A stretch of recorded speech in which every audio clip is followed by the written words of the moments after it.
In this video, Tom Lee highlights the improved risk-reward dynamics for stocks since the trade war, citing increased tariff visibility and favorable forward-looking factors like deregulation and tax cuts expected through 2026. Additionally, he addresses concerns about rising long-term yields, suggesting that if inflation remains stable, there may be further opportunity for equity markets as yields could decrease. There are things to look forward to, such as deregulation, tax cuts, and actually a Fed that's on hold now, but probably doing more cuts now in 2026. And then from a company perspective, companies survived, I think, a black swan event. That waterfall decline in equities and the sort of the near heart attack of the economy still was an environment where companies produced earnings that beat expectations. So this is the fifth stress test for businesses. When I put all that together, I think PE's probably going to be higher in 6 months than lower. And when you think about 2026 earnings having upside, I think there's still upside for stocks. So, because you keep talking about 26, you're not writing off the rest of this year. We still have 7 months to go. Yeah, we have a lot of history to make between now and year end. But keep in mind that waterfall decline in stocks also was almost a complete reset in positioning and sentiment. Investors were forced to liquidate when the VIX hit 60.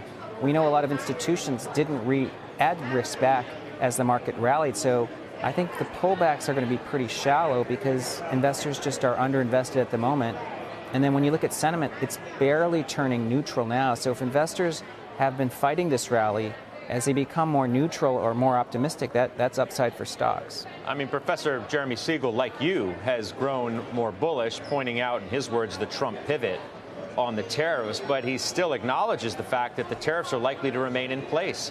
Whether it's 30 on China and 10 on everybody else, that's still somewhat regressive, is it not? Yeah, well, we are now in a new world of tariffs, and businesses are adjusting. I think one of the things that we're seeing is that the market is now in a position where they can start to look through some of the messy adjustments, right? We know there's been a disruption to the supply chain. I think stocks can look through that. But you're right, Scott, there is now this world where there's essentially a consumption tax in place on things that we're importing.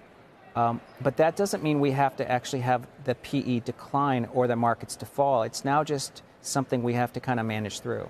What about yields rising? How much of an issue potentially is that? Well, I think Fed Chair Powell made a good point that long-term yields could be rising because of inflation volatility rather than inflation expectations going up. That's actually an opportunity for markets because if inflation volatility delivered is less than expected, then we could expect yields to come down in the future. Yeah, but what about, I feel like the bulls are finding convenient excuses for why the rates on the longer end are going up.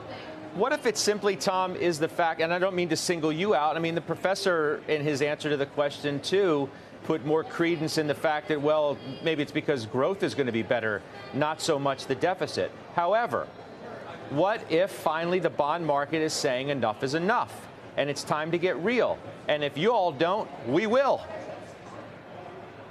Yes, Scott, there was a moment like that a few years ago when an auction went badly and many people declared this was sort of the end of the ability for the U.S. government to finance, and people panicked and the VIX surged.